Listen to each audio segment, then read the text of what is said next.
Saving is one of the key pillars of financial well-being, but what you do with those savings can make a big difference. Shannon Simmons is a financial planner and founder of the New School of Finance. Thanks for being with us. Oh, I'm happy to be here. I want to start with your general impression of how much people know about their own finances, this question of kind of literacy or competency. How big is the gap, do you think? That's interesting. So I think most people, if you were to just pull them off the street and ask them, most people know the basics, live within your means. Interest on credit cards is bad. You should pay that first, the highest interest rate first, and invest in goods, keeping money under your mattress bad. People know those basics because they hear them all the time.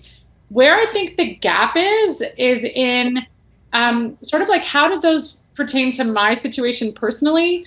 What do I do strategically about my specifics? And when it comes to investing and making decisions around investing or prioritizing goals, that's where I feel like the gap starts to widen and it gets bigger and bigger as things get more and more complex. And this is a big thing. I mean, I guess for a lot of people who are saving, there is that next step. If you're only saving, but you're not helping your money grow over time, you're really missing out on something. So you wonder how many people aren't sort of getting that piece of it right. What's your advice to people as a way to get started? What's a simple way to kind of get their head around just get your money working as early as you can and for as long as possible? Yeah, I think it's to, number one, understand what that actually means, right? So people say, I want my money to work for them, but I don't think that the average person knows exactly what that means, right? So are you looking for common interest? Are you looking to pay down the highest interest rate debt first and the opportunity cost of the interest that you're spending? So really getting clear on what you want. And then second of all, it really does come down to educating yourself. So you can ask someone, but you might get their opinion and whether or not they align with your values and where you're at in your life. I mean, this is why you can pick your mentors wisely. So I always suggest that people go to trusted resources that are unbiased being the absolute key, and someone that's really able to break it down for you. So whether that's a podcast that's breaking down sort of financial concepts for basic and then sort of building on concepts over time, whether it's a book that's come out by a journalist or a financial planner that's breaking down those basics.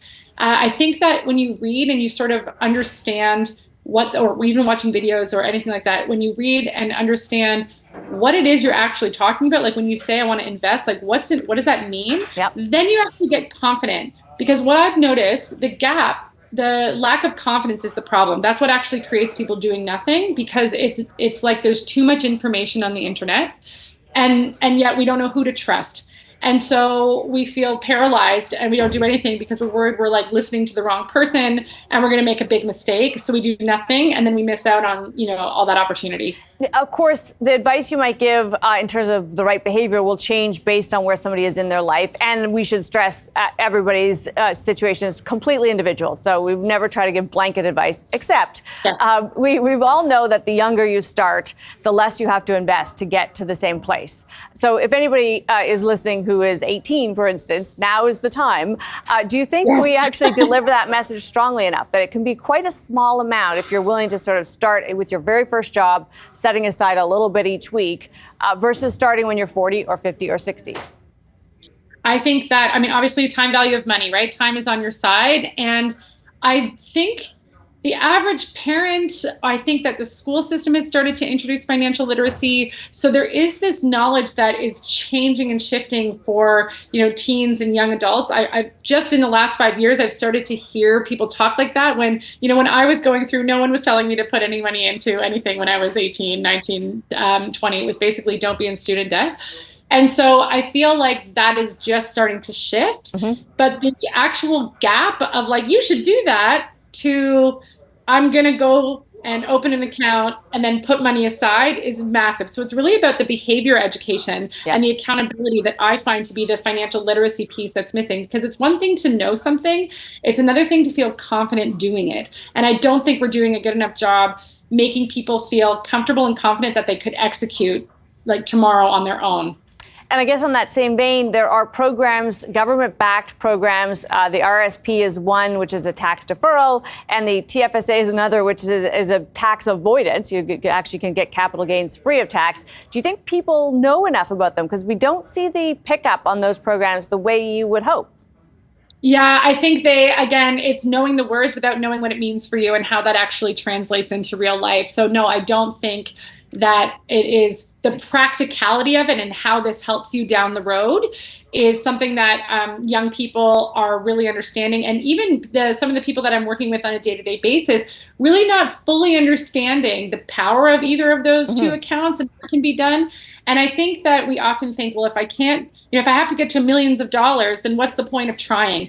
Right. And I think that is something that financial literacy could also really tackle, is like how to feel hope when there's lots of demands on your money, and a little bit goes a long way. I don't think people really believe that because they haven't actually seen it like laid out. It's so good to have you for this, Shannon. Really appreciate your time. Thanks so much for having me. Shannon Lee Simmons is the founder of the New School of Finance. Time for the takeaway and not looking a gift horse in the mouth. One of the enduring mysteries of human nature is how often we fail to do what's in our own best interest. And that's often too true when it comes to our financial future. It's that last word that's the problem, since our limited brains much prefer present comfort to future rewards. It's why one of the smartest things we can do for ourselves is outwitting ourselves. Things like automatic deductions from our pay before we even see the money help keep us on the straight and narrow. If we really valued tomorrow's version of us as much as today's, we would behave quite differently.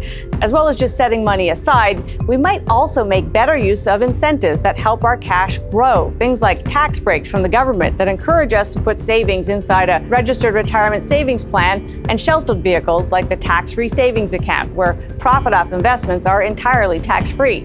For others, it's taking the money their employer is offering by way of matching retirement savings. Far too many eligible for those plans don't even bother with them. And at least part of the reason for all of that is that the majority of Canadians find the whole subject some combination of boring or complicated. And so inertia is the force that wins the day. Meanwhile, a modest amount of money invested regularly can make a sizable difference. The rule of 72 tells us that a reasonable and not terribly risky rate of return means you can double your money every 7 to 10 years. And of course, the sooner you start, the better. For a lot of Canadians, the story may also involve getting a handle on debt, like credit cards or car loans. And for others, changing the way we think about income and taking things off the top instead of making it the last item on our budget. With a wealth of information available online, it only takes a little bit of willingness to dive in. My takeaway, saving for retirement shouldn't feel like a distant goal. It's really just a question of your present self remembering to share the wealth with future you. That's Taking Stock for this week. I'm Amanda Lang. Thanks for being with us.